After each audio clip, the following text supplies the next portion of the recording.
Chapitre 2. Le marché des royaumes. Les premiers rayons du soleil perçaient à peine les cimes enneigées lorsque les 5 immortels atteignirent la vallée où se dressait la forteresse du roi du Sud. La citadelle, massive et imposante, surplombait un village grouillant de vie où marchands, soldats et voyageurs s'entassaient sur les pavés usés. Au centre du village, une place large et animée servait de marché où l'on vendait de tout, des épices exotiques aux armes forgées par les meilleurs artisans du royaume.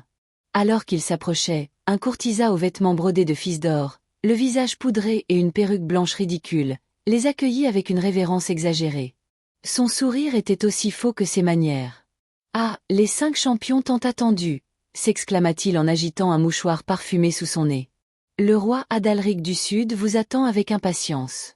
Il est dit que vous êtes les plus redoutables guerriers et stratèges que le monde ait jamais connus. » Bjorn, le guerrier viking, jeta un coup d'œil désabusé au courtisan.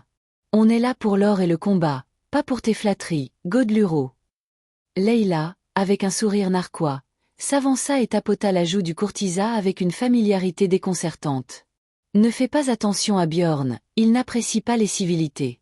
Montre-nous plutôt où se trouve ton roi. » Le courtisan rougit, embarrassé par le contact, mais se ressaisit rapidement. « Bien sûr, bien sûr.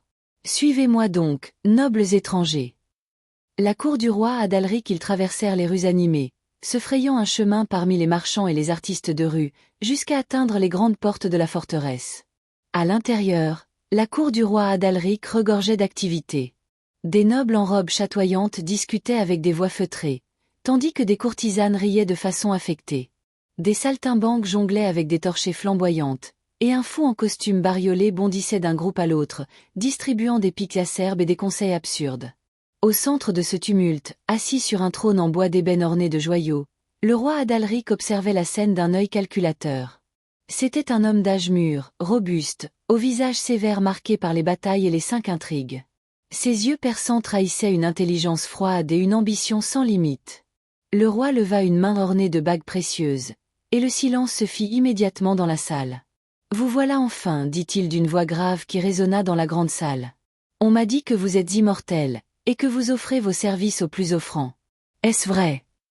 Helga prit la parole, sa voix douce mais tranchante comme une lame. « Nous sommes immortels, certes, mais cela ne fait pas de nous des serviteurs aveugles. Quel est ton prix, roi ? Que offres-tu à ceux qui pourraient te donner la victoire, le pouvoir, et bien plus encore ?» Adalric esquissa un sourire mince. « Je vous offre l'opportunité de bâtir un empire à mes côtés. Les royaumes de l'Ouest sont faibles et divisés. Avec votre aide, je peux les soumettre, unifier ces terres sous ma bannière et régner en maître absolu. En échange, vous aurez des richesses, des terres, et la liberté d'agir selon votre bon vouloir. » Grimm, le nain, ricana en croisant les bras. « Des terres et des richesses ? Nous les avons amassées 1000 fois.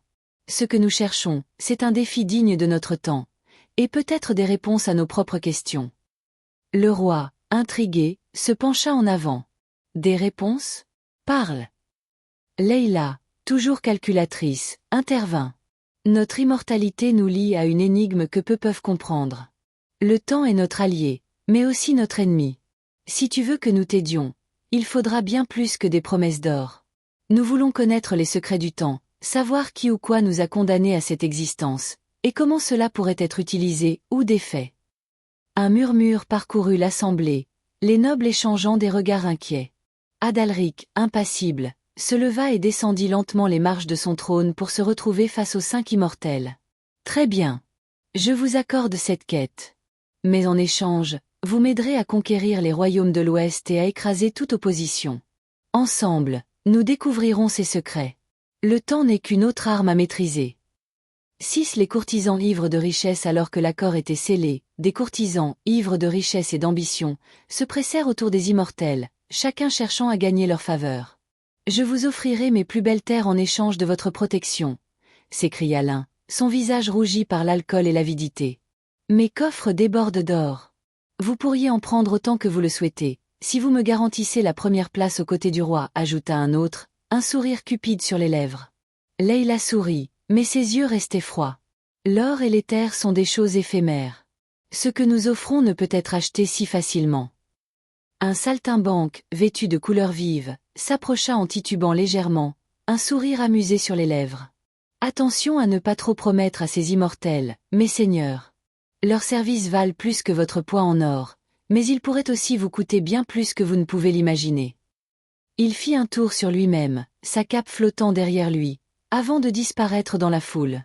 La première mission, Adalric reprit le contrôle de l'assemblée d'un geste de la main.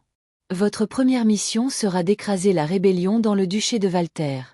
Les seigneurs de l'Ouest doivent comprendre que leur résistance est futile. Partez à l'aube, et montrez-leur ce que signifie défier le roi du Sud. Seiji, qui était resté silencieux jusque-là, s'inclina légèrement. Il sera fait selon votre volonté. Helga jeta un dernier regard au roi, un sourire énigmatique sur les lèvres. Que le sang coule alors, et que le destin soit scellé.